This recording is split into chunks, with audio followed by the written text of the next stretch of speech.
Hey everyone, welcome back to National Park After Dark. Happy Monday. Surprise. It's us. Surprise. I know last episode we're like, we're not doing an episode next week. We're on vacation, which is true. But we planned our vacation like a year in advance and we decided that we didn't want to leave you hanging for a week. So if you haven't listened to an episode that we did with Tooth and Claw, we wanted you to hear it and we wanted it to be on our feed too so you could go right to it. Yeah, so a lot of you are big fans of Tooth and Claw already, and you may have listened to this episode on their feed, which was released a couple weeks ago now at this point, but it's a fun interview we did with them. We talk a little bit about some bears in Yellowstone and some history of bear feeding. So there is some silly content in there, but the rest of it is a really fun laid back interview and talk with some of our favorite podcasters, Wes, Mike, and Jeff. So without further ado, just enjoy. And we'll see you next week with some more stories. All right. See you guys. Hey everyone, it's Wes. Quick correction corner for something you haven't even heard yet. In this episode, I make a big deal out of Night of the Grizzlies being in 1969. I talk about it a lot. I make everyone guess what year it is.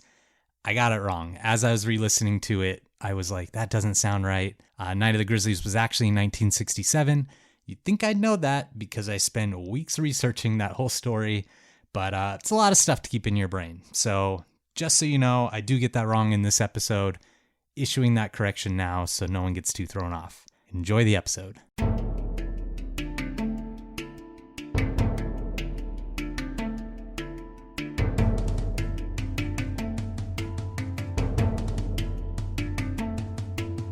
Okay, Tooth and Claw podcast.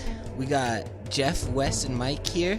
Wes is our wildlife biologist and #1 podcaster in the world. It's not true. And 2 weeks in a row. Bear expert. That is true. Then we got Mike, who is quitting his job and has like 4 days left, right? Oh, no, it's over. You're done. Oh, that was you today. done? I went into Congrats. the office and I was like, it's today, or I quit.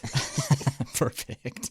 And then we got me, Jeff. I was Wes's field tech with bears, and I like yellow and red starbursts. You sure do, pal. And then we have some special guests today. We do. We got National Parks After Dark finally coming on our podcast. Hello. National Park After Dark. Hello. Yeah. Danielle and Cassie are here. How's it going? Good. Thank you great. so much for having us. Yeah, of course. Thanks so much for having us a while back. So we are more than happy to also have you guys on Tooth and Claw. We're, we're big fans over here. Oh, Likewise. Yeah. Likewise. Oh, yeah. We've definitely had a lot of people trickle into our podcast from your guys' podcast. So. For people who haven't listened to their podcast, do you want to let everyone know? Yeah, so our podcast, National Park After Dark, it is for morbid outdoor enthusiasts. We like to tell stories that take place inside of national parks, whether that's a survival story, an animal attack, a dark history that's happened inside the park. We do dabble in true crime a little bit. We do disappearances, murders, but mostly I would say we do stories you probably haven't heard of, but are really cool inside of national parks. Keeping it broad. We love to hear that. Mm-hmm. Yeah. Yep, abroad Great. too. We definitely will have crossover stories for sure then too, right? Yeah. Without a doubt. Oh, I'm sure. Where did the idea to your show, did you just meet in a national park one day and you're like, we're getting along pretty well, let's start a show? That would be a No. cool That's story. It would be like a meet cute, but no. Yeah. Yes. It started inside, actually. Cassie and I worked for many years as veterinary nurses, and we met at work. And on our free time, we loved hiking the White Mountains in New Hampshire. That's where we met and grew up, went to college, and worked afterwards. And we just really love morbid things and the outdoors. And we would always talk about like crazy stories that happened wherever we were recreating outside. And then when I moved to Washington State a few years ago and Cassie moved to Vermont, we couldn't do it in person anymore.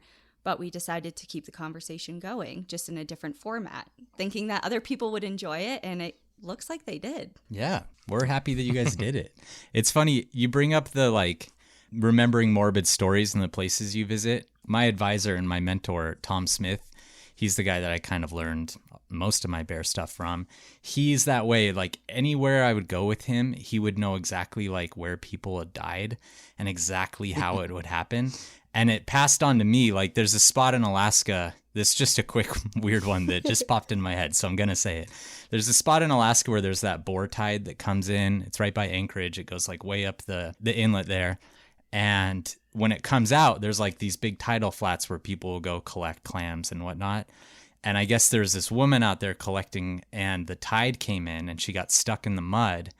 And like it was just slowly rising, and so they got a boat to try and rescue her, and the boat got there right when like her nose was right under the water line and she was like about to drown, and they thought they were going to get her, and as they were grabbing her, her hair got stuck in the motor and it pulled her under and she drowned.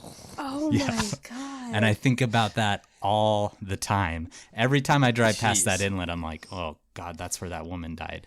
I can tell you think about it all the time because we weren't talking about anything close. And you just brought Popped it up. right into my head. Yep. Are you related to him, Mike? Tom Smith? Probably. There aren't many of us, right? Many Not Smiths a out lot there. of Smiths. It's a unique name. Yeah. So national parks national park after dark. So does that mean like in the daytime? What? That's a bad question, Jeff. That's stupid. Oh, I still can't do the drum The sound. rim shot? Yeah. Ba-dum. Yeah, there we go. Perfect. Just call me up whenever you need it. Our stories take place during the day and at night. Okay. Oh, that's where that was It's going. a good name. How did you come up with the name? I don't know. How did we come up with the name? You came up with it. I did? Oh, Yeah. Yeah, I don't know. Danielle I don't know, texted actually. me one day and she's like, idea, podcast, National Park After Dark. I was like, yeah, Oh. that sounds great. Yeah. And That's cool. So I don't know where you came up with it, but it, Just came to me from Yeah. above. Pulled it out of thin air. Yeah. yeah. So this is a new format for us. We're introducing some more of these kind of interview episodes where it's a little bit more casual. We don't necessarily have like a species that we're focusing on. But you two are the first that we wanted to do this with, again, because there's like such a mutual, or there's an admiration on our side. I don't want to speak for you two, but like mutual, we it's really, mutual. It's mutual. okay, It's mutual yeah. for sure. We had so much fun on your show that we decided you would be great interviewees for this first interview podcast that we're trying out. And when I reached out to you, you had a really good idea that I thought we should run with for the first part of this episode, which is talking a bit about bear feeding in national parks, specifically in Yellowstone. And I really liked the idea. I know you both have a ton of information about parks, about Yellowstone. I've worked in Yellowstone a bit, so we figured it'd be really good to tag team this topic, talk about it a little bit in the front half of this episode. And then the second half, we're going to be a little bit more off the wall. We're going to get into some fun questions that we're going to ask both of you. Jeff just teased that he has mystery questions that no one knows what they this are. is a good topic for me too because I go back and forth if I think feeding wild bears is a good idea or not. Well, great. We're going to teach you. I can't believe that after 3 parts of Night of the Grizzlies, you're still back and forth Night on of the that. Grizzlies, I feel like should be the story that deters you from wanting to feed Yeah. a bear. Yeah. Totally. Yeah, but they're just so cute. That meme that it's like, if not friend, why friend shaped? And it's Yeah. just their ears. There's one too where it's like, if I was getting attacked by a bear, I would get in a couple pets. Yes. Yeah. I'll tell you this much. When you work with bears for a living, you get very tired of those memes because they get sent to you 5 million times before they finally run their course. You're like, I've seen this. Yeah, it's hard to be like, haha, every time like you haven't seen it. But Yeah. anyway, Fair. keep sending them, listeners. Anyway. All right. Well, why don't we launch into it? We got a lot to talk about and then a lot of fun questions. So I'm going to turn it over to Danielle and Cassie to talk a little bit about the early history of bear feeding in Yellowstone National Park. Thank you. So we wanted to talk about, because obviously today when we think about bear feedings and things, a lot of us are like, you're not supposed to do that. But things have changed a lot because over the past several decades, the management in wildlife has changed significantly, specifically for bears. Today, if you visit a national park with a population of like black bears, brown, polar bears, you're usually educated about bear safety and etiquette when you get into the park. And if anyone's listened to our podcast or your podcast, we've talked a lot about those directions as well. And overall today, it's pretty well talked about what you should do. And most people have like a general understanding of what you should do in the outdoors. And of course, there's mishaps and stories that obviously still happen. But for the most part, people are pretty well educated and at least you shouldn't approach them. And a lot of this is because outdoor recreation areas like the Park Service, they educate people. They have signs up that tell people, please do not feed the bears, don't touch the bears. But that hasn't always been the case because these same entities like the Park Service and other outdoor recreation facilities, at one point, they actually used to promote these interactions with bears. It's like an attraction. Yeah. It's like a main Or draw like a for way them. to bring people in. Yeah, they're like, this would be a great way. Why would someone want to come to Yellowstone? Let's see. Put on a yearly competition to see who can touch the most bears. Oh my God. I wish we could just do like the Purge movies, but with like feeding wildlife. Just one day of the year. One day let you're me still allowed to feed a go bear. feed us. Just go wild. And just see like how many people make it. That would be a movie I would watch for sure. Yeah. No Rules National Park. Yeah. Except the animals, unfortunately, wouldn't know that it's a purge. Yeah. Yeah. That's And I true. feel That's like the it would be downside, right? detrimental to the wildlife, which It is sure also would. not the Yeah. not the goal. But Yeah. it would be a funny movie. Guess the Purge only works with people. Yeah. Can you imagine how many bears would be attacking people if they knew they were allowed to all of a sudden? Yeah, there's Oh, no God, yeah, it'd be free repercussions. for all. Just grizzlies can kill whoever they want. Well, beginning in the late 1880s, when Yellowstone National Park first built their very first hotels, bears began gathering at night to feed on the garbage cans behind the buildings that they had there. So soon after, hotel operators created nearby garbage dumps, which ended up kicking off a major tourist attraction inside of their park.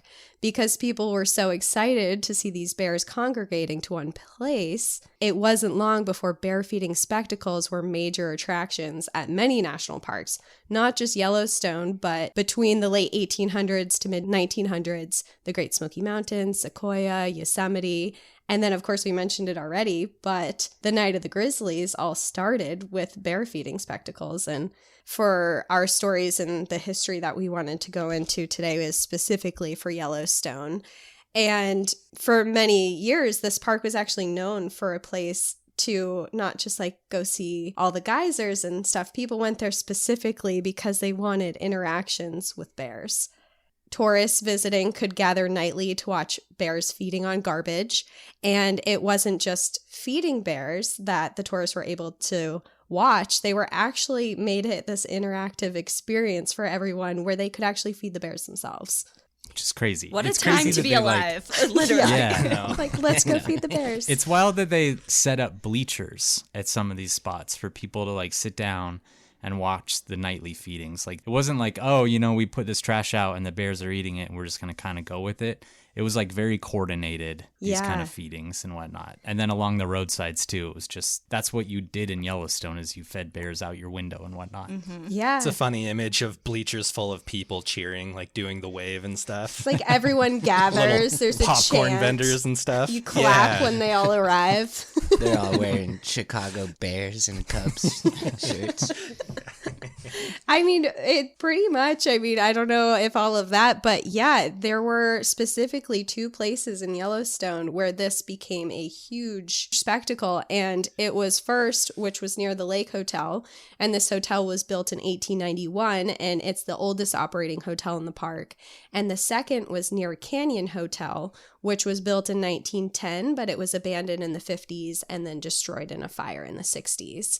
But these places, they started off as pretty basic dumps for bears. And then when they found out all these people were so excited for it, that's when they started they built them up. They built these like little mini stadiums where people could sit in bleachers, built these big concrete platforms where they would dump all this food on and people could come sit around.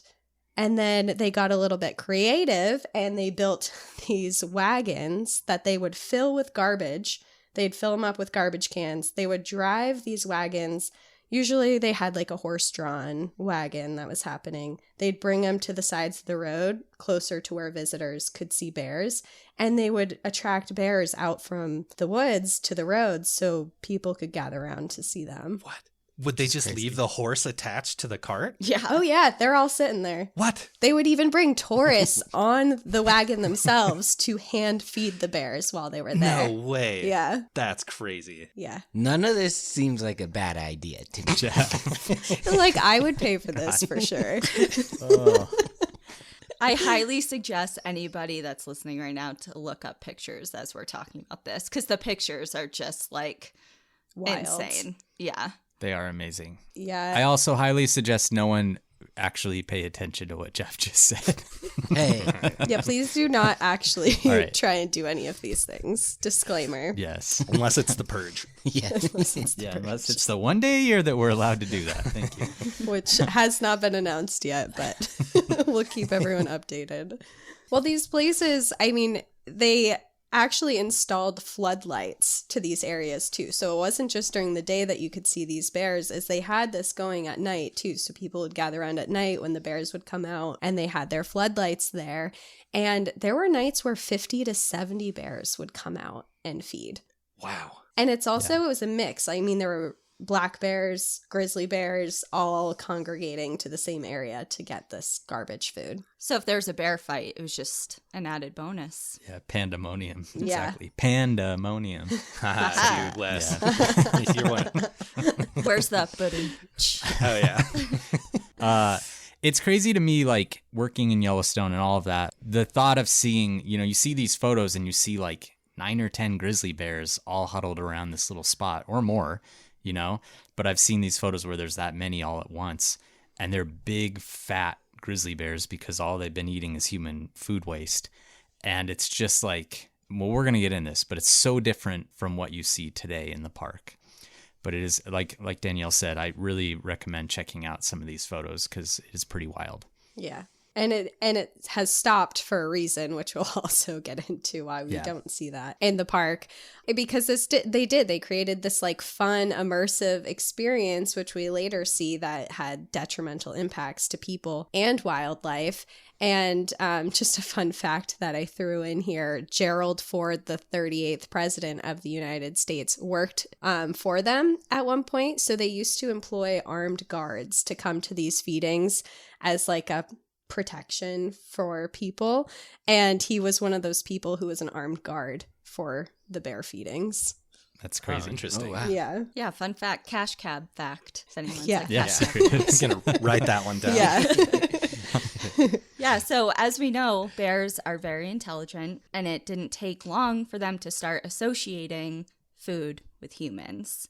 And while many of Yellowstone's bears were still deep within the park and remained wild and pretty wary of humans, obviously 50 to 70 a night, there's a big population that are coming out and they're becoming habituated to human presence, and because they knew where to snag a snack and get fat and, not have If to you don't work have to hard the hunt food. for Yeah, it, and it's just lying there for you. Yeah. exactly. We talk about that a lot on our show. The fact that like a bear can literally spend its entire day eating berries or roots or grass or whatever, and it gets the same amount of calories in 5 minutes by eating a couple of donuts or some bacon that we leave out. So it's so worth it for them from an energy standpoint. It's just like, it's such an effective source of energy. It's almost like they can't turn it down once they start getting into it. Exactly. And a big chunk of the black bear population became known as beggar bears or hold-up bears. So what they would do is they would hang around the roadsides waiting for tourists to stop their vehicles and throw out or hand feed bears from their cars. Because at one point when Cassie was talking about the wagons, that's before vehicles were allowed into the park. So now we're into the time where people are driving into the park, and it's just kind of triggering some mayhem on the roadsides. Yeah. Also look up these photos, because there are pictures of people in their vehicles just like handing their food to these bears that are climbing on their cars. Well, Wes has one right now as his background. yeah, you do. Yeah. That's my favorite one. It's like 3 cubs. They're all a different shade of brown and black, and they're all like begging out of the same station wagon window. And nowadays, I think we can all safely say this behavior is Toron behavior. If this was to happen today, there's a whole page dedicated to it. It's one of our favorites, obviously. But you don't want to end up on there. Yeah, don't do it. Torons of Yellowstone. Yeah. But during this time, photographs of visitors and park rangers alike captured just how different the attitude was back then regarding human and bear interactions.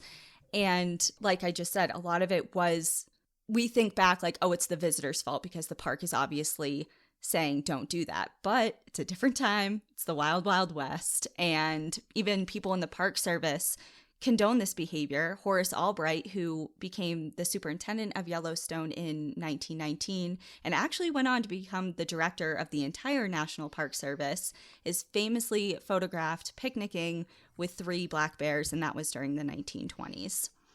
And he had a huge role in these bear displays that Cassie was describing.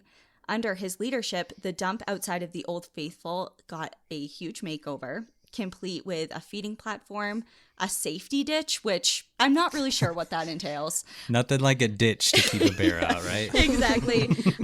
Those wooden benches, the benches, bleacher type things that we were talking about, and then a giant sign that said lunch counter for bears. And that's another famous photo you can look up. And there was even a 1920 edition of the hotel's brochure that promised a photograph with a wild bear alongside your multi-course dinner in the same hour. So it's like, come dine with us and, get a picture with a wild bear. Yeah. Wild in quotation marks. Right. Yeah. Imagine trying to put that in a brochure today. How that's like the main attractant to come to a park is to do something that now we see is incredibly detrimental to both sides of the equation. That's so weird. Yeah. And I mean, I hope that also, not to go down a rabbit hole because I will with this, but photo farms are kind of like that Totally modern day problem that is widely accepted right now, but hopefully that's turning. A lot of those bear worlds and places like that too are also Russia. Yeah, similar. Russia, the entire country of Russia. Right, yeah. Russia's on my radar. I'm watching that. Thank God. All right. Jeff's on the case. So they're up to stuff over there. Back in time and back in the U.S. in Yellowstone in 1929, it was estimated that 90% of all visitors that went to Yellowstone visited that lunch counter for bears. Like, that's how popular this was within the park. And while all of these close interactions came many incidents of injuries. According to my favorite person, Lee H. Whittlesey, the author of Death in Yellowstone, black bears were involved in almost all of the incidents, with a high of 115 people sustaining injuries in a single year, and that was during the 1930s. And I had to pull a quote from the book because it ended so brilliantly. He says, quote, "Anyone reading the monthly park superintendent's reports from the 1920s and 30s cannot help but be impressed by the massive amount of bear bites and scratches of foolish visitors caused by their feeding of bears. For example, the monthly report for September of 1924 records 88 bear bites at West Thumb alone. How dumb could so many be?" For some context here too, I think it's kind of surprising to see that like most of those were black bears. And the thing that is important to kind of think about is that A, there's more black bears in the park than there were grizzlies. And then B, grizzlies were able, because they are bigger and more aggressive and dominant, they would be able to kind of stake out these best spots in the dumps and the feeding areas and stuff. So I think that a lot of these black bears would have to squirt out onto the roadways and kind of look for handouts from visitors. They weren't like necessarily able to feed in like the prime locations. And a lot of those injuries were just bites and scratches that people were getting from feeding. Like the bear wanted more, person had run out of food and the bear bites them, or the person, gets a little too daring and the bear ends up biting their hand or something. And there were some more major ones too, but a lot of them were relatively minor injuries. Yeah, I read one quote that they said, it's like, what's a better souvenir than a scar when you leave the park? Yeah, that was from good old Horace Albright. That was from him. That was The superintendent. That was his entire stance, actually. So he was quoted as saying, "These black bears were not vicious, but they were big and powerful and could be dangerous if provoked. And we constantly warned visitors that the bears were wild animals and should be treated with caution. But visitors would often hold out food with their hand, hoping to get a bear to rise up on its hind legs and reach. Occasionally, the bear would bite or scratch the visitor in trying to reach the food. Then, of course, we would get an impassioned complaint about this quote-unquote vicious bear. I would answer such complaints by first telling the visitor that he or she should not have held a hand out to the bear. Second, the wound was only superficial. Like, don't be a baby about it. That's unreal. And rub some dirt on it. and third, that the bear's bite was actually a unique souvenir to take home. Jeez. It's a good spin. Yeah. Good It marketing. is. I mean, It's kind of like Yeah, gaslighting a little It bit. is, yeah. It is gaslighting. It's like, this happened to me, and it's like, but did it? It's your You fault. should be though. happy about that. You should be happy. I do kind of wish I had a little scar bear from bite. a bear, though. you probably have a little one from that cub that bit you. Nah, I don't Okay. Anyway, I wonder, that like in Death in Yellowstone, there's a story, and we've done this one on the podcast, to the woman who was feeding the bear and it falls down on her as It's it's our kind of second falling back episode. down. Yeah. And it like rips her boobs off. Yeah, that essentially. was Or, gnarly. like, and so I wonder if So they're- weird. Like, I know. like It's it strange. sounds like you're just like saying that, but like that's what actually happened. That's Yeah, so I doubt it was like complete removal, but we don't have to get into the semantics of it. But like, I want I to w- figure this out. I wonder if Horace was just like, oh, well, that's what happens. You come to the park and you lose your boobs. First of all, it's your fault. Second of all, it's kind of cool, right? Like, it's a cool scar, right? Yeah. Well, I think that maybe there was something to do with that, like as far as people kind of minimizing what was happening. But in certain circumstances, I'm not sure if the details on that particular one, but there were some situations where the government stepped in and kind of coughed up some money, and Okay. that they were compensation bills. They were signed and issued by the government on multiple different occasions to victims of bear-caused injuries or fatalities. And I do have an example from the book, because I was like, wow, that's kind of a lot. I didn't do the money conversion, but I feel like it's a lot today. That'd be a ton of money. Yeah. So yeah, for example, the woman, her name was Margaret Constable, and in 1929, she was issued 10 grand from the government after sustaining injuries from a bear. So 10 grand in Jeez. 1929 is quite a lot. Yeah, that's got to be like over $100,000, right? Okay, Cassie's the I best don't at know. this. So, I don't someone out know. there, yeah. Google can Okay, help I'm with gonna that guess for Yeah. sure. if someone it's is saying gonna do it's it. close to 175,000 in today. Wow. Yeah, that's a lot. That's big. That is a lot of Yeah. money. Would you do that? Yeah, I'd do it. I think I would too. Yeah. yeah. You get a cool scar, according to Right. Yeah, Horace. there's not It much that I depends on wouldn't the do for that. injury, I think, for me. That's true. Yeah. Yeah, fair enough. Yeah. So in 1929, Albright left Yellowstone and became the director of the whole shebang, the whole National Park Service.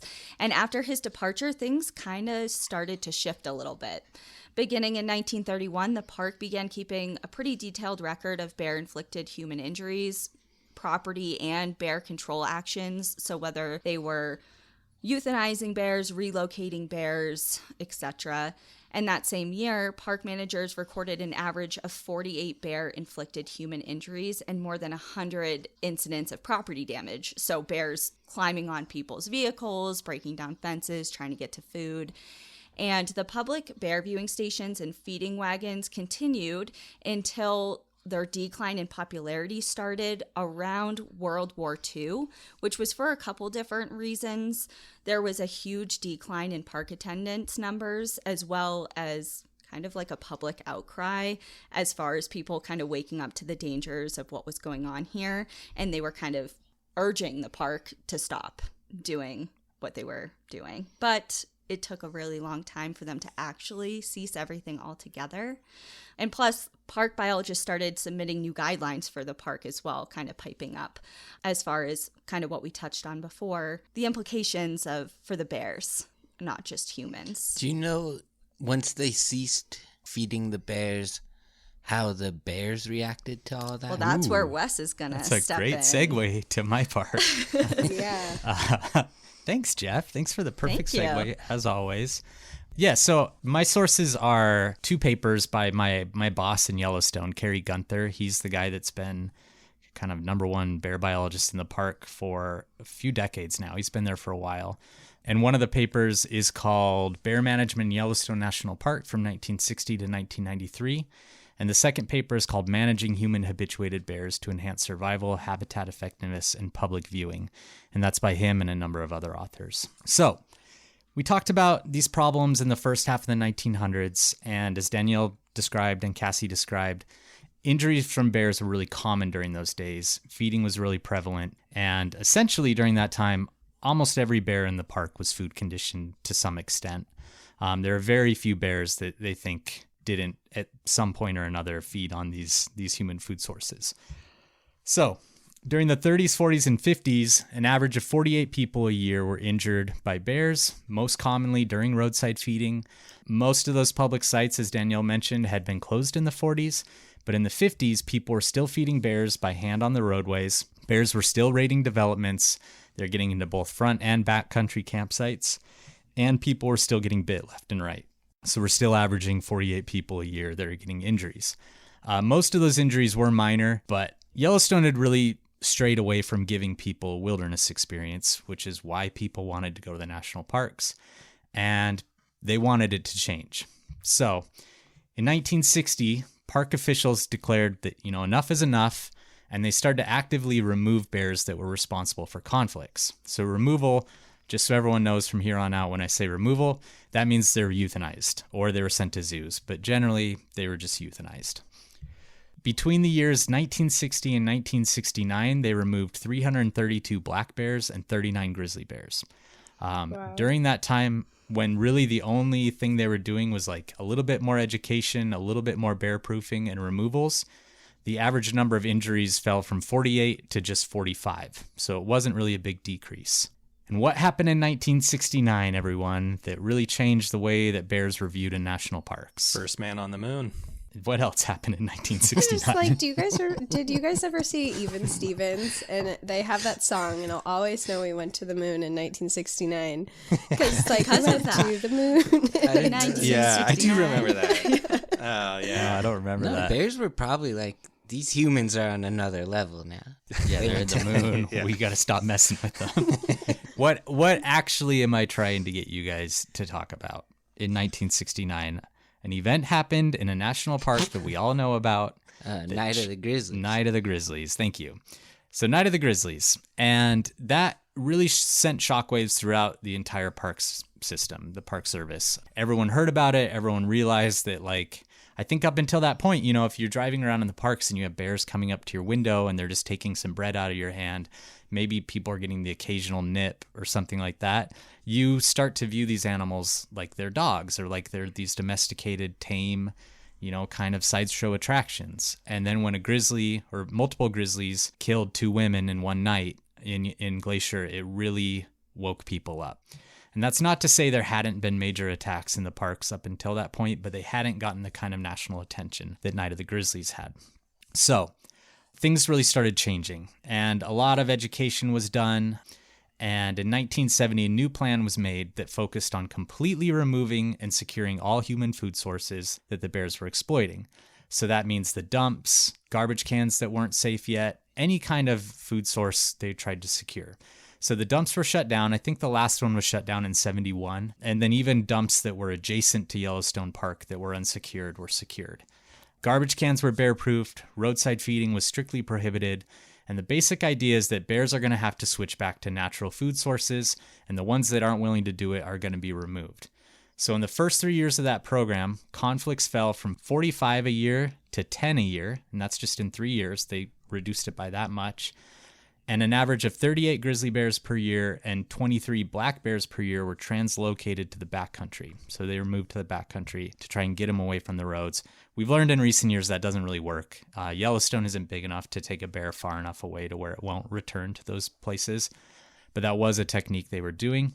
In that same period, those first 3 years, An average of 12 grizzly bears per year and 6 black bears per year were removed from that population due to conflict.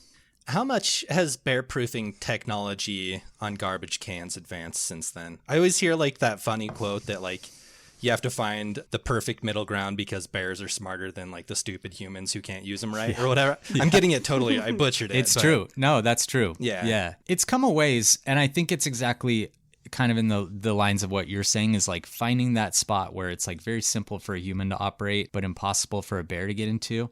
And bears have been really instrumental in that whole process, particularly the bears at the West Yellowstone Bear and Wolf Center. Those are the bears that they like throw all the new technology to, and the bears will try and open it and figure it out. And they're really good at figuring out things. So that's kind of how we test bear proofing, is on those particular bears, which is pretty cool. These bears remind me of Bear Grylls. You just drop them in the middle of the forest somewhere, and They he find their finds way his back. way to a road. Translocating Bear Grylls. Grylls. Yeah. That's where he got his name, Jeff. All right. So human injuries from bears decline rapidly during this time. So do overall conflicts. And in 1983, another plan was established that would focus on protecting backcountry habitat for bears and ensuring they had undisturbed access to really important food sources.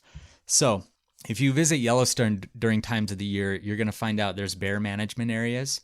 And those are areas where people are not allowed, or you're allowed on the trails, but you're not allowed to go off of the trail. And it's because there's some sort of important food source there for bears that they don't want disturbed. Anyway, that's kind of the new technique, is managing for bears, managing for wilderness, giving bears the space they need to not be always running into humans. By this point, most of the bears that had still been trying to get into human foods had been removed from the population, and the bears in the park in the mid-'80s had more or less been restored to a wild state. This brought some new challenges. In the 80s, bears that are no longer being fed are starting to exploit a new food source. And what they're doing is, in Yellowstone, there's these big meadows that pretty much surround the roads wherever you drive, and those meadows are full of really great resources for bears. So in the 80s, bears started showing up in these meadows looking for natural foods. And naturally, when like there's a bear in a meadow right by the road, everyone kind of freaks out. Everyone starts stopping their car in the road, hopping out to get photos. And we have kind of these first bear jams, like natural bear jams, where you get these huge traffic jams because a bear is visible. And this was somewhat of a new problem for the park. And what they started doing is really hazing these bears super aggressively. So a bear would show up, bear managers would show up, and they would hit them with cracker shells or bean bags or a number of different tools and immediately get them out of there. And this doesn't really matter how far the bear was, whatever, they just didn't want to have to deal with these huge bear jams. This didn't really work because a bear that's being hazed in the moment will respond, but it doesn't necessarily learn, and that hazing isn't going to overpower its need for a really great food source. Like, it's just not going to stop a bear from exploiting good food. So hazing works temporarily, but it's not really a tool to teach a bear. Anyway, I wonder if that'd work on Mike. Get him like a pizza and then hook shock up some him. things to like shock him every time he takes a bite. Where would you hook him I up? think he'd still eat it all. Balls. I think you know. No, come on. No, but what would be? It would be like hot tamales. I wouldn't. You wouldn't be stop able to eating stop. them. You could take my limbs. I'd just use We my always feet. say I there's guess. not much difference between Mike and a bear. Often. Anyway, so this continued. They were hazing bears at a really high level. It wasn't really working. So in 1990, Carrie Gunther and the rest of the bear managers and wildlife officials of the park decided that what they're going to start doing was actually managing the visitors and not the bears. So they would go to these bear jams. They would make sure everyone was parking correctly, making sure the people were keeping an appropriate distance from the bear, and then do education once everything had kind of been cleaned up. And that method carries on through today. That is what people are still doing in the park. That's what I did often as a bear management technician in the park, is I would go to these bear jams, make sure the bear was a safe distance away, and then educate. And there still is some hazing. There are times when the bear is simply too close to people, or it's an uncontrollable situation, or the bear is maybe getting close to potentially getting into some sort of food or reward or conflict, and then they are hazed, and that's still a tool that we definitely use. So I really want to quickly bring up like a story of my personal kind of experience in Yellowstone that we've talked about on the podcast a bit already, but to show it in contrast to how things used to be. So this last year in May, there's this bear that was showing up every day right on the roadside, a grizzly. And it was there's still a lot of snow on the ground. There weren't that many visitors in the park. So we were just hazing this bear, but allowing it to still be right on the roadway somewhat often. And then one day we got some really credible reports that this bear had been fed, that someone had thrown some food out of their car and fed this bear, which used to be something that happened literally thousands of times every single day in the park. And this happened once in both seasons that I worked there. I only found out about a bear being fed like that once. And it was like all hands on deck. We showed up. We hazed this bear aggressively anytime it came near any kind of car or person to try and establish this negative relationship with people. And we had to educate everyone in the area that that bear had been fed, what was going on. It was like a very aggressive response to a single feeding that had happened. And that just shows, how much things have changed, how far we've come, and how much of a importance we're putting on keeping these animals wild and giving people as much of a wilderness experience as possible when they come to a place like Yellowstone. And I think that's really important personally. This last year I went to Brazil and I went to the spot where they had an ocelot that was wild, but that they would feed to kind of get people to be able to take photos of it and stuff.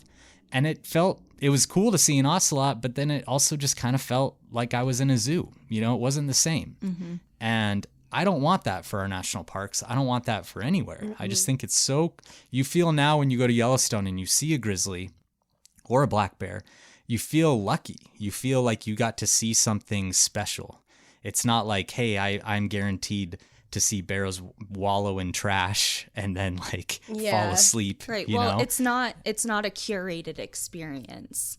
It's like you said, you feel lucky and you feel honored. Exactly. It just brings so much more meaning to wildlife experiences when they occur naturally. Yeah. Totally. For sure. Totally. And it's a personal experience that you get that's unlike any other experience. And I love that. I love that about our parks. And today, in modern times, we average one bear injury a year, one human, injury from bears a year. It's generally related to grizzly bears now. Black bears typically aren't the culprits anymore. And we average about a conflict a year too. And a conflict is anything from someone feeding a bear to a bear getting into natural or to human foods to a bear destroying property. Those would all be classified as conflicts.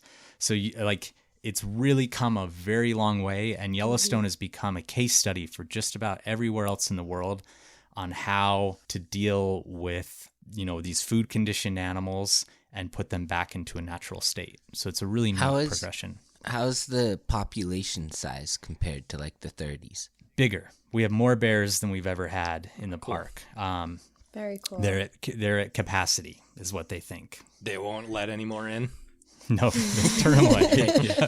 They're doing that China one kid policy for the bears. Yeah, exactly. Out of curiosity, because you mentioned that translocating the bears after a conflict isn't working anymore within the park, we're noticing that it's not far enough away and they return to the same areas. When we're seeing conflicts, or when you talk about you had to haze this bear severely after it came close to a person, are these bears euthanized if they have conflicts with people? Yeah, I mean, if it depends on the conflict situation. So for example, the bear that was fed, that's considered a conflict. There was definitely talk immediately of whether or not that bear could stay. Yeah. If it was going to be removed or not. But because it was a younger bear, because it was only one time, and because we had such good access to that bear to try and teach it, we didn't do that. But there's a lot of context that goes into that. If someone's hiking off trail in the Hayden Valley, not making noise, hiking by themselves, and they stumble into a grizzly with cubs and she knocks them over, we're probably not going to do anything with that bear because it's behaving naturally. It's still considered a conflict, but it's not a bear that did anything outside of its normal behavior.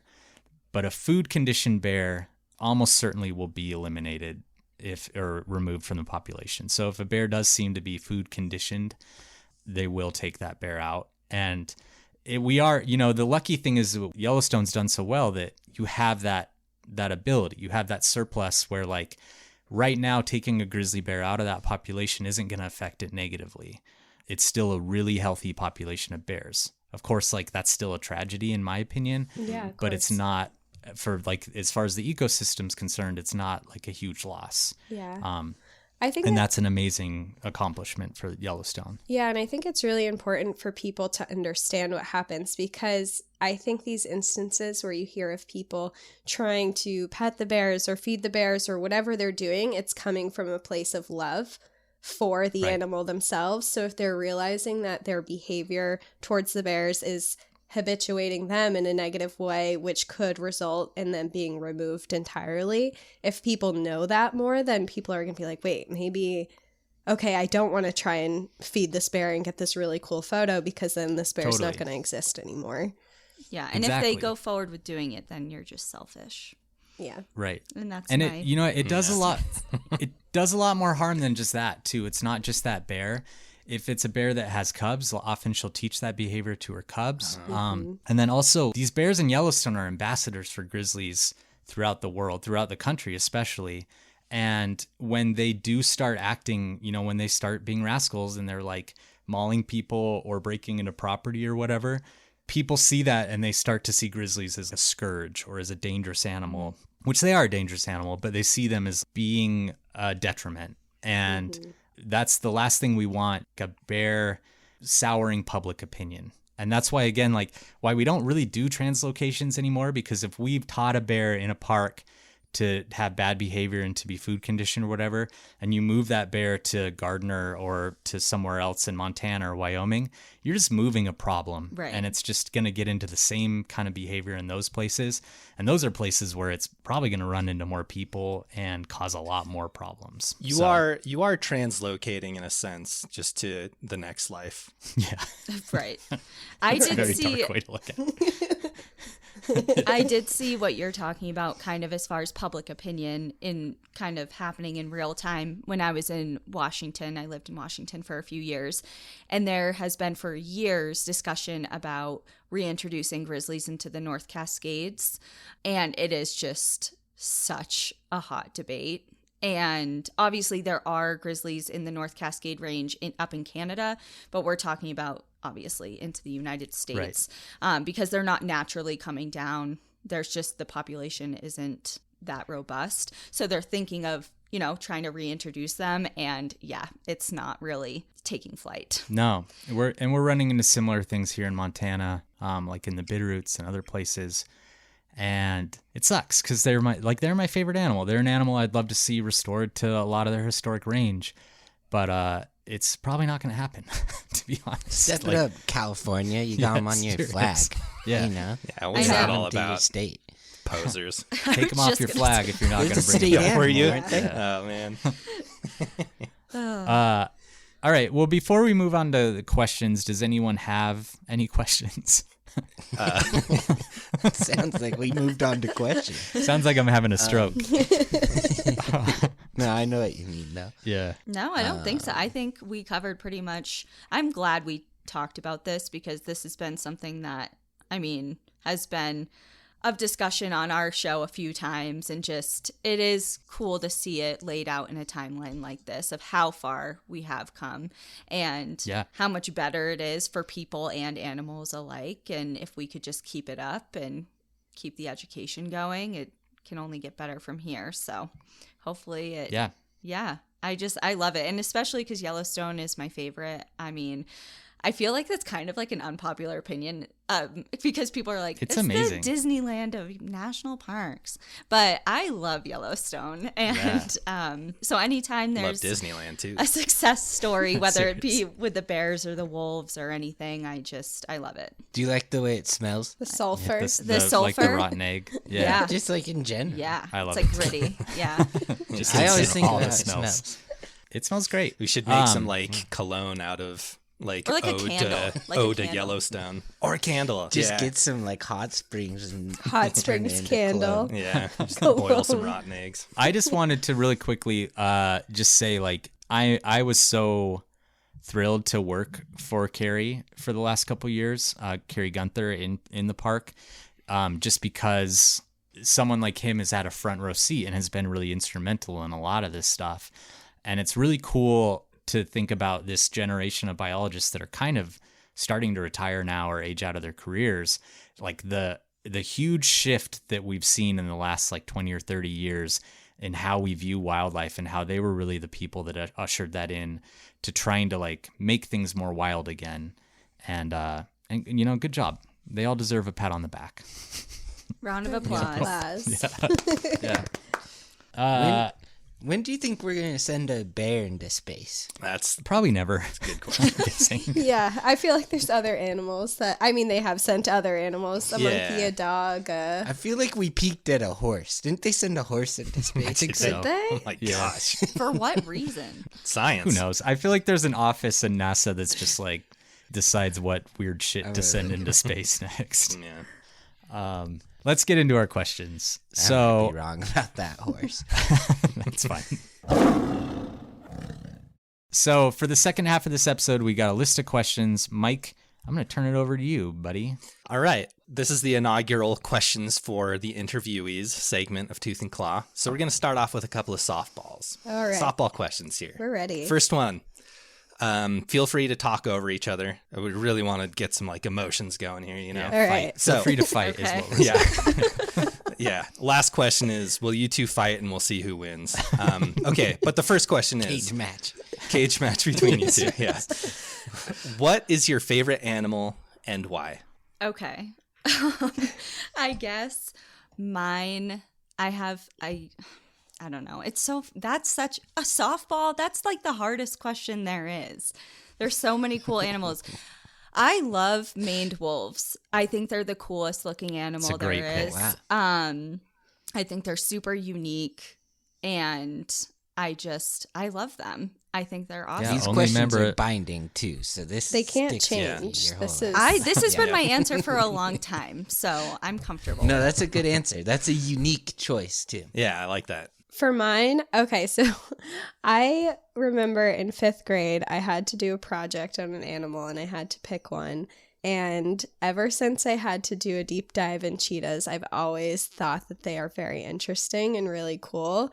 I think as soon as I learned that they can run up to like 80 miles per hour, that was just it for me. I'm just like, That wow. cemented them. Especially because I'm like pretty slow at running. I'm like, wow, they're really Interesting cool. that you liked them before you learned that.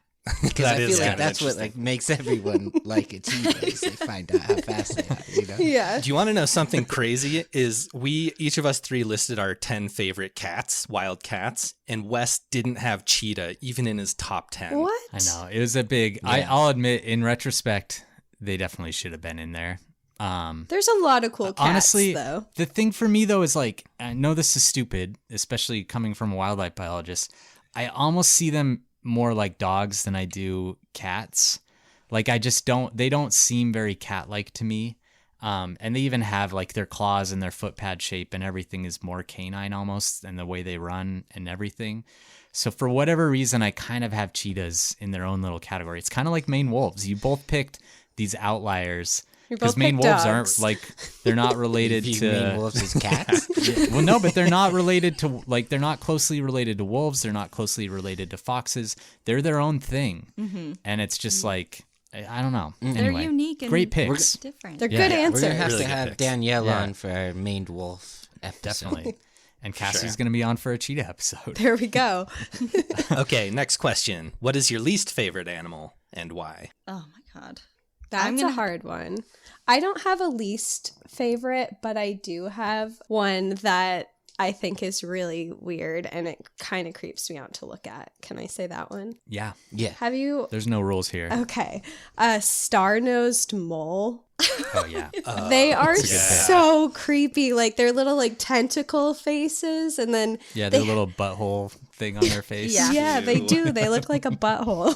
And I'm just So for that reason, she's out. I'm telling them you said It that. looks like No. the people in Last of Us. Yes, they do. Yeah, they kind of do. yes. Oh my god, you're so right. They're probably the inspiration behind it. They got fungus. They're gonna be the things that started it all. Good. Mine has got to on. be, and I feel bad saying this, but alligators or crocodiles. All right. Whoa. I feel bad you said that too. I'm just, Episode's over. We're disappointed. I will say I am Just mute Danielle real quick. I know, it's like I'll see myself out. I just See you am later, scared alligator. of that. I'm so petrified of them. Yeah. I'm so afraid of them. Like so they're my least You know- favorite because I don't want to see one. I don't want to be in the vicinity of one. I have been. I faced my fear, and I have been. They got one of the scariest you- faces. And They you do. lost. I lost. From a feel like- statistics standpoint, that is probably the large animal you should be the most afraid of, especially crocodiles, because they do kill more people than any other large animal.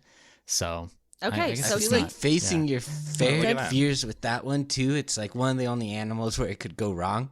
Because like a bear, it's like, oh, that doesn't look scary. But you like look at a crocodile, and it's like, the longer you look at it, it's like the scarier it looks. Yeah, and I will say I'm Yeah. not proud of this. I'm not proud of this, but I have visited the alligator farm out here in Colorado. Have you ever? Oh, I've been there too. Yeah. Yeah. And I've interacted with alligators there, and I was just Yeah. like, that was it. I was done. I was like, I appreciate you. I don't want to ever do it again. Yeah. Yeah. That's fine. We don't need to argue them. We do that Yeah. plenty on the show already. So Yeah. They are the we'll last allow you your dinosaurs, choice. though, and They're they're them pretty and cool. sharks. Yeah. Yeah. Okay, next question. What's your number one bucket list animal that you want to see in the wild that presumably you haven't? I guess it's probably inherent in the question that was asked, but yeah. I have two, but again, I guess I'm going to bend the rules because I have technically Bend 'em. seen both of them in the wild, but not in the way that I wanted to. So the two would be a wolf and an orca, and I've seen both in the wild, but only fleeting glimpses. And from, let's see, in Washington, I Right, saw you the want, orcas. like a good viewing. Yeah, Uh-huh. I saw the orcas through binoculars. They were like, I knew what they were, but it was still a strain seeing through binoculars because I was on shore. And then the wolf, I saw a fleeting glimpse of when I was in Yellowstone. I saw more grizzlies when I've been to Yellowstone than wolves, and I want to see them in action. So Well, next time you're in Yellowstone, you let me know, and I'll get you onto some wolves. Thank I can you. almost guarantee it. Yep. next year, here we go. It's like, we'll book the trip right now. I know, it's like, and okay, what month works I best happen for to you? be there tomorrow. I guess for mine, I really want to see hippos. I would love to see a hippo in the wild. Great. That's an easy one. Really high Yeah. for me. Yeah. Easy? Go to Colombia. Yeah, serious. Pablo Escobar. He'll. Yeah, hippos are easy. That's right. You go on like any safari, I think, in Africa, you can pretty much, or where they live. Like in South Africa, we saw a bunch. I think you'll Did see you? some hippos when you go there. Yeah. Cool. Yeah. I'm really excited. Yeah. I want to see one really bad. Easy for me is like walking out my front door and maybe a half hour later I seeing a might run robin. into one. Yeah. Hippo takes a little bit more of like a You're right. There's I some shouldn't say effort. easy. But you're saying Anyway. like wolves are like, sure. They're not elusive animals, In is the what I'm woods. saying. Right. I Yeah. just This want to isn't see a- them in action. Like, because I Yeah. worked with wolves for many years at the Colorado Wolf and Wildlife Center, and I interacted with them, saw them every day, 10 hours a day. Yeah. But kind of like we talked about in the bear portion of this episode, not that they were domesticated or trained or whatever, but they were habituated. There were certain animals I could It's interact different. with. It would just be Cicada. different to see them, doing their thing in the wild, and that's For sure. Yeah. Definitely. Well, we're going to make it happen.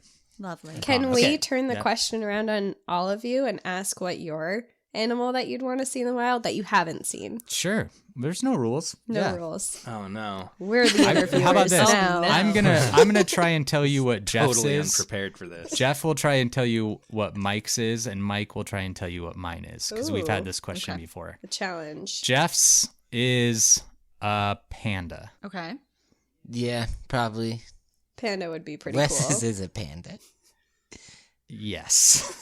You're both pandas. Mike's is a Mine's between panda and snow leopard. But Oh, snow I leopard's think a good one. panda. Yeah. Yeah. Yeah.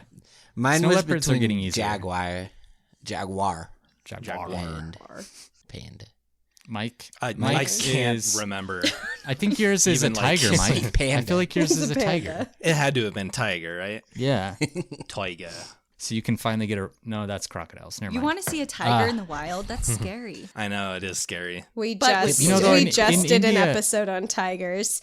Like we Oh, cool. just recorded it. It hasn't come out yet, but we just talked about tigers and how scary they T24. are. Yeah. T24. Well, by the time Okay. people hear this, it probably will have come out. yeah. Yeah, serious. Yeah. Yeah, I guess so. You know, there's really safe ways to see tigers in India. I saw a couple when I was over there. They're wild And tigers. you're still with us. I'm still here. Yeah. Yeah. Survived Right, to maybe tell the like tale. out of a helicopter with binoculars. Maybe Yeah, that's like sure. first step. Okay, next question. What's the most impressive animal that you think you could take in a fight? I will preface this where I don't think I can fight any animal. So like a worm. Yeah, we'll Stomp say on like a a worm. squirrel. Like a goose. Maybe I could take down a squirrel. Okay, but let's work up from there. So we've got squirrel. Do you think you could take like a house cat? No, No. house cats 'Cause we are have so experience. scary. I have been mauled by We like found the one line. too many house Are you cats. losing to a goose? Yeah, a swan, especially a swan. All right. Swan. So would- it is a squirrel. Squirrel is your Squirrel. your top, your ceiling. Yeah. All right. Right. That's where Honestly. the, For yeah. I would say probably like a feral cat. I could probably take. I have taken a feral cat before. I have the scars to prove it. Oh, And All right, but I nice. can't go Where was any that? higher than that. At work, we worked as vet techs, and cats, man. Maybe they're my least favorite animal, domestic cats, in a veterinary hospital. Yeah. But yeah, that was just because I've actually done it. Yeah, a feral cat. My cat just walked by and his eyes got all big when you said that. When you said that they're your least favorite. He was like, what the Scared. f-? I said maybe. I said maybe. Who do you think would win in a fight between you two? Me. Yeah. Really? I don't know. I feel like Quick and easy. yeah. I don't know. I feel got like I would be Cassie- more scrappy and Danielle would be more direct. I have the rage to go behind Yeah, it. she has the rage. Yo, nice. Okay. That's Okay. I important. have the survival Well, next instinct. purge. Next purge, you guys are fighting. Okay. All right. Yeah. Mike, Okay, what's next next? question. What animal do you think resembles each other the most? I have an answer for Cassie. I know what Danielle's gonna say. Go ahead. A quokka. I knew you were gonna Oh, say cool. That's a good pick. Mike and Jeff, those are those little, I don't know if they're rodents, but they're on this island off of Australia. They always are smiling and like people take selfies with them. They're very happy, beaming looking. They're What like are they called? called A the quokka. happiest animal in the world or something. Is there? Oh. Doesn't Hogo Zoo have? Yeah, those? they got the big old I puffy don't think so. cheeks. Yeah. And they smile. Oh, those are Yeah. adorable. Okay, that's a great pick. Yeah, that's Yeah. Cassie inside and out. That's a great, I would love to be a quokka. That's very flattering. Danielle's gonna hate my choice for her. I will accept it no matter what. I think you most resemble a cat. What kind of cat? Probably a house cat. Ooh, why? Gosh. Because you're very intelligent, you are independent, and you accept attention on your own terms. There it is. Wow. House That was cat. well thought out. Yeah. I'll Great accept. picks, both of you. Yeah. Okay, let's get to these ones. What is your favorite national park and why? I think what Danielle you already said. Yeah, Yellowstone, for sure. Yeah. Why is that? So that was the first national park I ever went to that I remember. It was just a really pivotal moment for me. Just like so many other people went there with my family, like my mom, my stepdad, my sister, and my grandparents. And that's where I picked up the Death in Yellowstone book. This was like 2010, 2011. It was a while ago. But I had always loved the outdoors, but for some reason that trip just changed everything for me as far as interest in wildlife conservation and outdoor recreation and just being in awe, essentially, of the wild world.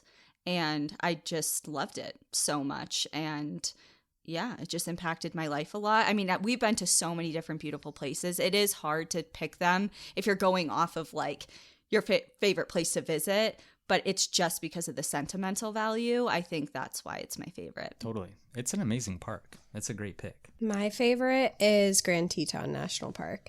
And it's Neighbors. Neighbors, right there. Yeah.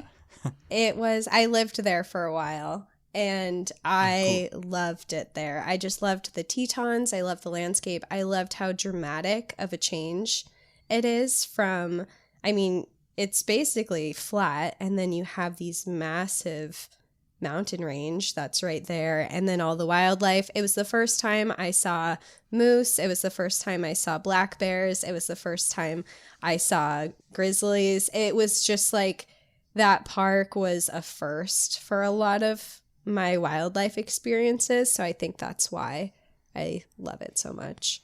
Cool. Great picks. Right off that, if you could visit any national park that you haven't been to yet, which one would you choose? Glacier. I know Cassie's. Glacier. I was just going to say 1000%. And I think that will probably be my favorite when I go. That one is, I really want to go stay at the Granite Park Chalet. Yeah. Yeah. That would be like, but every time I look at the website, it's totally booked up forever, which You sucks. can just go like hang out for the day, you know? Yeah. You do the Highline Trail and hang out there for a bit. I don't want to Yeah. camp there after researching the Night of the No. Grizzlies. I'll stay It's not- I'll stay yeah. inside happily, but Once you're there, it's only like 4 miles out, so it's not hard to get out. oh, to, that's not but bad. Yeah. I think Cool. I think mine would be, it's got to be one of the parks in Africa, South Africa, like around like Kruger. Africa was my first bucket list destination to go to. And I keep saying Africa, like obviously it's a whole continent, but I remember when I was 15 or 16, I heard of like the volunteer trips that you could do with the wildlife and all that. And it was around the time I was deciding to get into like veterinary medicine and wildlife conservation, that realm. And I was like begging my mom to go. I was like, please, like I was sending her all this information and she was like, yeah, right. But you know, joke's on her. Now I'm going this year. Yeah. It took You're me gonna a love while. but yeah, I definitely want, Kruger would be awesome. Somewhere in Tanzania would be great too. Victoria Falls is like where That's I another wanna one of go. yours that you really want to do. Yeah, Victoria Falls See, is hip really shirt high on there. my list. Yeah. Okay, let's get into some weirder questions now. What do you say? What do you say to that? I Let's love weird do things. it. Yeah. Okay, so or maybe we should say is or are ice cream and cake one dessert or two? I'm going to Okay. say Answer it, and then I'm going to give you context for how this Yeah. originally came up. So give us your answers first, and then we'll do it with context too. it depends. It is one dessert if you get an ice cream cake. Agreed. Yeah. It's a good loophole. And it's a great loophole. Whoever combined ice cream and cake together was just a genius. I'm going to say they're two because I like ice cream and I don't really like cake. Oh, interesting take. Look on at that. Ooh. That's a wrinkle we haven't really encountered. So, Wes, do you That want to give answer is context to wrong, this? but Yeah, the way this started was like me and Jeff were at home, and I said, "Hey Jeff, if you could only have one dessert for the rest of your life, what would it be?" And he, Jeff's clever, and so he like was like ice cream and cake. And I knew that he was being clever because he was squeezing two desserts into one. And we got in like a big fight about it to the point where we like had to be like, wouldn't let me have okay, it. like we got angry at each other, like where it was like, we got to stop talking about this. And a hot You got debate. mad at me instantly when I brought it up on the early podcast episode. Yeah. too. You're Yeah, "Yeah, it we're was talking still- about this again. it was still a little raw. It's become a bit of a talking point on our show, and sometimes people make really good points either way, but I'm still sticking to it being two in the context that I gave him, but I do think it can be one sometimes as well. I met with a PR firm, and they told me if I just phrased it as cake a la mode, then I would have a lot stronger case. Did you have to like? met with a PR firm? Did you pay him for that advice? Yeah. All right. All right. Interesting. Okay. Next question: would you rather So you're have? both saying two desserts. It's not ice cream cakes, not the question. Yeah, it's cake and ice cream, Cassie. We didn't get a full answer from Oh, you. yeah. What? We should put the pressure on. oh Yeah. my gosh. All right. Well, then they're two different desserts if you're not saying ice cream Wow. cake. Hell yeah. Okay. All right. I knew we picked you two for a reason. Would you rather have ice powers or tree powers? Tree powers because I hate being cold. That one's we go. hard because selfishly, I would love ice powers. Like you could do some cool cool stuff with ice powers. But I think tree powers That's what I'm talking would about. be really cool because you could like help save the planet and stuff. But selfishly, Well, I could build like ice the world needs bridges more and ice. yeah, Yeah. that's true. Be The world does need more ice. The world could also save needs it with more either. trees. This is a hypothetical, Cassie. You can be selfish. Oh. Well, I Okay. guess what does I'd be an tree ice powers, queen for sure. or I mean, tree powers entail? Well, tree Happy powers, with which I'm a us. big fan of, means you could have any ability of a tree that you can imagine. So you can shoot wood at things. You could make fruit, any kind of fruit that you want. You can just produce it at any point. Shoot. You can spread trees Shoot throughout wood? the world.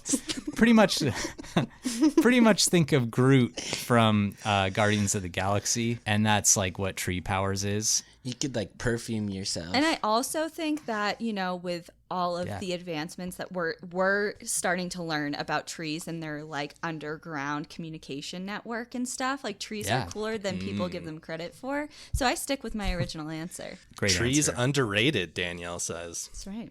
Maybe you haven't considered yet, though, that with ice powers, you can kiss a person and make the inside of their mouth cold, which is Jeff's number one. Oh my God. That's Jeff's my number biggest one benefit to argument. ice That's powers. I will It's a good say, one. Like you can use ice cubes without ice powers, but it'd just be a lot more convenient if you had ice powers. And Well- you can make your own snow cones. that's true. Yeah. Oh, yeah. And I'm going to save the polar bears, so. Yeah, save the polar bears. But that's reason 3. Yeah. Well, I am a big advocate for cold kisses. So one of my dogs, his name is Blue. He is like a big kisser. He'll kiss you on the cheek. And I love when he sticks his head out the window when it's really cold. And then he brings his head in. And I'm like, give me a cold kiss. Give me a cold kiss. There's nothing like a cute little kiss from Blue when his tongue is nice and cold. Well, there you go. So- Wow. You could make your pillow kind of cold every night, too, before you go to bed, which would be really nice. That would be nice. So, Yeah. Yeah. You could wear winter clothes in like a hot location. No, it'd look cool. Yeah, if I'm hot, I don't need an AC or anything. I can just like ice power. But Cassie, you're that. always cold. I'm not. But you could do that with tree cold powers, anymore. too. Yeah. You could create a canopy above your head and give yourself some nice shade. And Yeah. wind, maybe, because Yeah, you can. and move a mango. around. Yeah, That's true. That would be nice. They both have their benefits for sure. they I do. do. Truly. I think I just imagine myself like shooting out ice bridges and like sliding across them to get Like places. Frozone. Yeah. Yeah. Yeah, that's Yeah. what I picture. So Well, I, this has been incredibly successful segment. You've got me thinking in ways about these questions that we've been talking about for close to a decade with Truly, this ice yeah. and tree power one. Thinking in new ways about them. Okay, last question. Would you rather spend 1 year traveling the world free of charge or go to the moon free of charge? Traveling This is the my world. all-time favorite question. traveling Traveling the the world, world. for sure. Okay, that's wrong, but that's fine. I respect your opinions.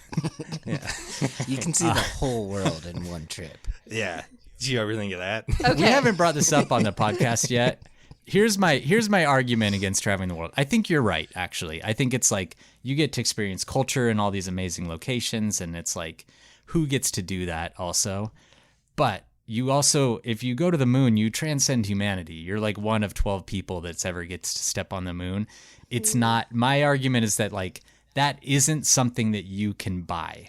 It's something that Then you like get back and all Yet. the NBA You players can buy it, call though. you a liar I mean, all and say these- the earth is flat. Didn't Kyrie Irving says that you didn't actually go there. Yeah. I know you can't buy it yet, but like for me, like it's within your power to travel the world for a year. I know that like most people, that's like never, it's not actually within our power, but like it's possible. But to go to the moon is actually kind of impossible. So that's What why would you that's do why I on the picked moon? Yeah, this to is. be like the first person that ever did this on the moon. I don't know. That's a good question. And how long are you going to be at the moon? I don't. You get to spend a couple days up there. You get to do a few things. Yeah, see, my argument for that is like, I feel like it would be super cool, like for the lead up, and it's like great. And then, like, once you're there, you just look at Earth and you're like, all right, can't Yeah. breathe here. well, that's I that. definitely floating. think. I think traveling the world is more exciting. I just think going to the moon is a singular experience that like you can't get Yeah. anywhere else, and that's why I would. Has pick anyone it. ever shot a gun on the moon? I don't know. I definitely wanna wouldn't want to shoot be a the first gun on person the to moon. shoot a gun. Like, let's just bring some violence to the moon. I think my issue with going to the moon is I wouldn't want to be like in the rocket ship, like for that long. That was a big part. I would just I get motion sickness a little bit, and like So says the anti-gravity woman that is gonna drag me through Drake's Passage to get to Antarctica. Yeah. Oh my god! Like, I'm I get just motion planning. sickness. I'm gonna be throwing up the entire time. I'm just like Just prepared. a suitcase full of Dramamine. I'm nauseous just hearing Drake's Passage. That's all right. We can. Do it. Well, that's So it I for, actually had yeah. Let's go to Jeff. 4 bonus questions. right. too. Oh, I forgot. Okay, yeah. But they're real quick. So first is favorite Starburst color. Oh my god, Red. easy, red. Red, Wow. Red for both. Wow. for sure. Okay. Red's a good color. Red's Wait, the best hold on a one. minute. Respect. Weren't we going to talk about animal attack scenes? Because Oh yeah. Oh, Mike, you I skipped that. skipped because it. hold on a I'm minute. dumb. I Okay. really put a lot of thought into this. I'm so glad you brought this up. Sorry to cut you off. Sorry. No, that's great. No, that's on me. Okay, last question for me at least. Favorite animal attack scene from a movie or TV show? Okay, so mine, I changed the parameters a little bit again Okay. No. because I put a mine lot of thought into it. This is isn't a Calvin Ball. traditional animal, and it's a tie, either between the attacks in the Predator movies or A Quiet Place.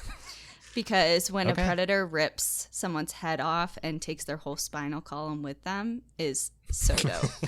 It is cool. And I would say that's an attack. Thinking outside the box. Yeah, and they are kind Yeah, of an I was animal, gonna guess. flag that as like not being an animal, but then your reason was so good that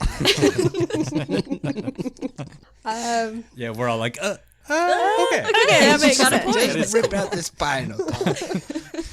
I'm a big fan of the chicken scene in Family Guy that goes on for like 7 episodes where they The Peter and chicken fight. yeah, but if we're talking about like real actual animal scenes, I think The Revenant is really scary, and that one It's a great pick. is a good one to Yeah. watch.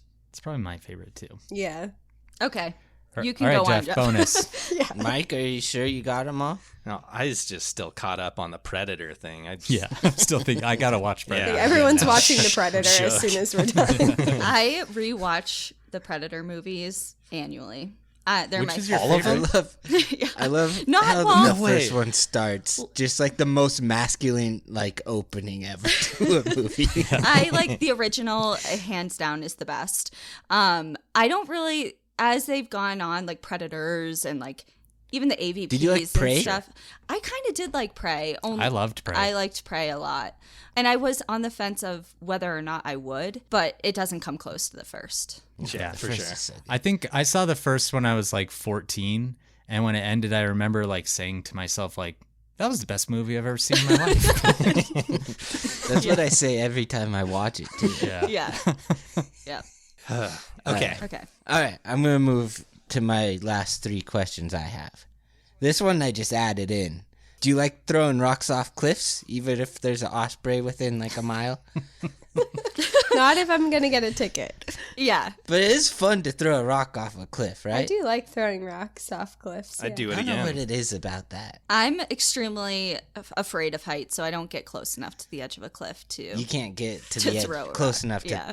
like watch. All right, Because that's it's quite a only distance. satisfying if you watch it fall. Right. Yeah. I like to see if you can hear it hit the ground. Do you like the Mona Lisa?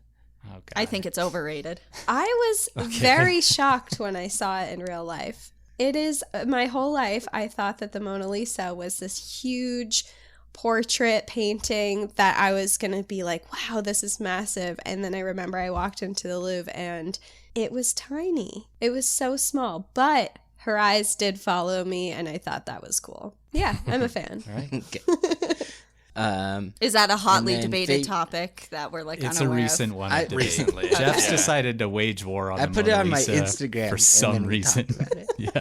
Wait, what? I said Jeff's decided to wage war on the Mona Lisa for some reason. I think it's overrated. Yeah. I, He's like got, I agree. He's got beef. I like other art more. All right. Fair. And then last one, favorite Nick Cage performance. God, I hate Nick Cage, so. Oh, come on. Oh no, Mike. But I would have to say National Treasure because I love treasure movies. I have an answer, but I forget the name of the movie. Hold on, let me Or see. Ghost Rider? You've been What's Ghost watching Rider? Outer Banks. Oh, Ghost Rider's an interesting pick. Okay, can I just tell you, Outer Banks, I'm on a kick because I also love metal detecting. Like, it's like, it's a fun hobby. And now that I'm watching Outer Banks as of 3 days ago, and I'm now on season 3, it's been a whirlwind. I'm like, Yeah, John B. John B. Wow. Yeah, he's.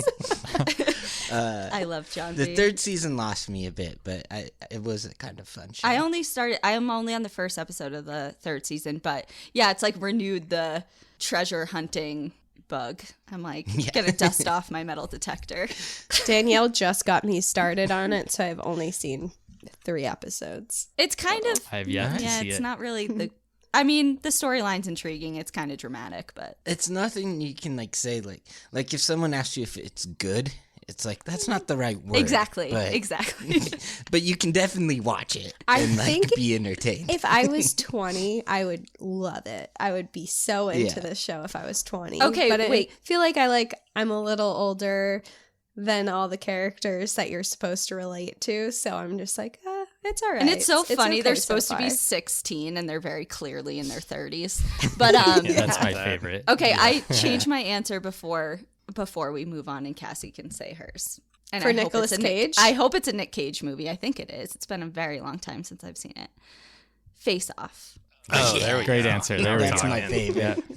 Is that is right? And John Travolta. Yeah. Okay. Yeah. It's like I'll watch Face Off and I'll say that's the best movie ever made, and then I'll watch Predator and I'll be like, no, that's the best movie ever made. It's just a teeter totter my whole life. Okay. And then he'll look at the Mona Lisa and be like, Nah.